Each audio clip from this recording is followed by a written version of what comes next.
so much for joining me on Being Indispensable. My name's Liz Van Vliet. We're all dispensable. I know that better than anyone. I'm a breast cancer survivor. But that doesn't mean that we can't invest in ourselves to improve the skills and capabilities that are going to help us stand out and be perceived as indispensable.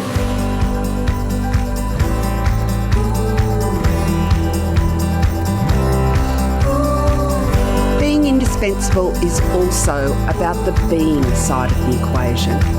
Because if we're not looking after ourselves and our own well-being, then we have no hope of showing up as indispensable in the workplace.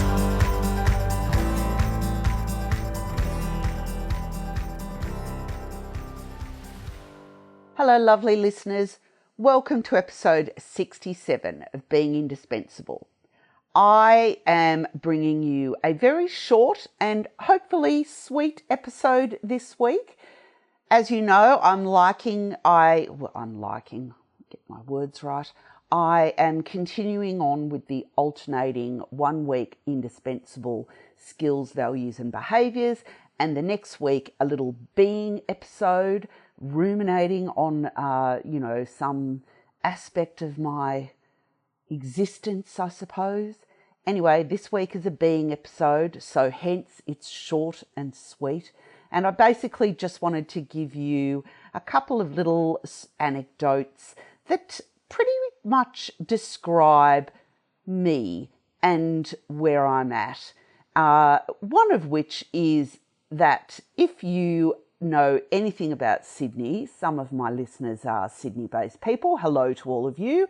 But many of you are not from Sydney. If you've never lived in Sydney, you will be unaware that at this time of year, mid-February, it is humid central in Sydney. It is so humid. Literally, the moisture level in the air can be, something resembling a tropical zone. And that is actually not something that Sydney-siders have always had to deal with. But I feel, and I'm sure it's not my imagination, that every year we are getting more and more humidity in this city.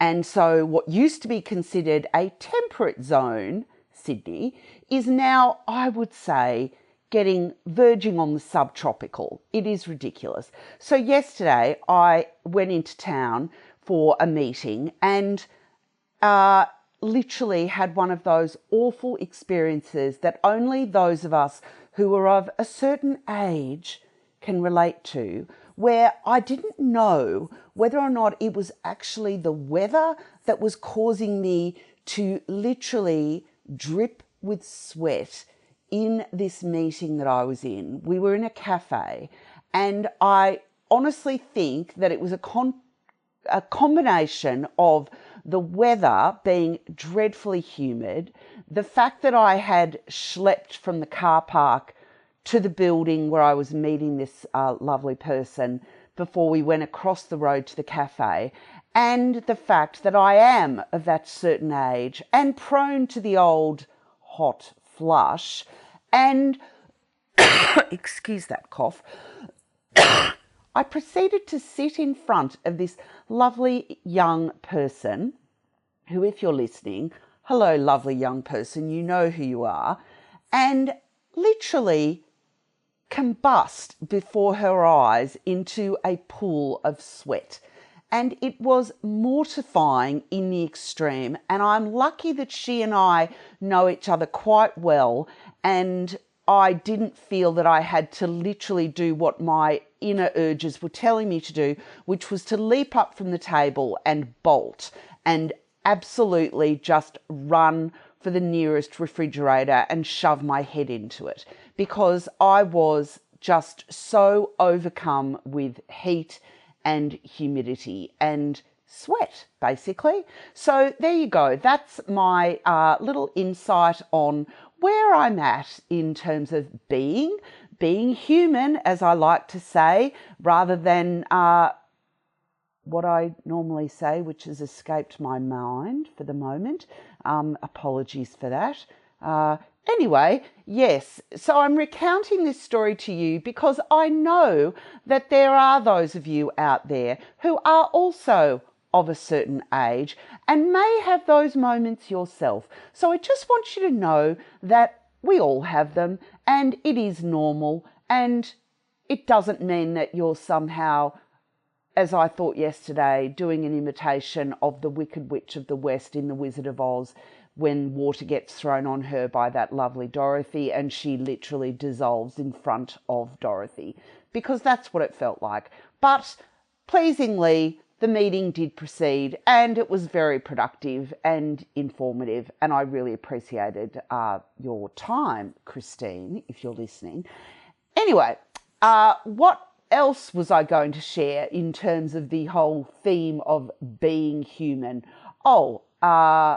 You know what? I might leave it at that because, as I said, I wanted this episode to be short and sweet. Generally speaking, all is well in the world of Liz with my final push for getting my book, Coming Home from Breast Cancerville, published.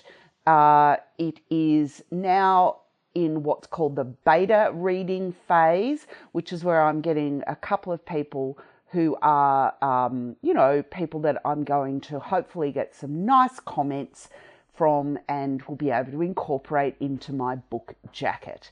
Anyway, bottom line is that everything is well in my world except for Sydney humidity. And as you can see from the podcast, I'm sticking with my weekly schedule and look forward to bringing you an indispensable skills episode next week. Thanks for listening and have a great week.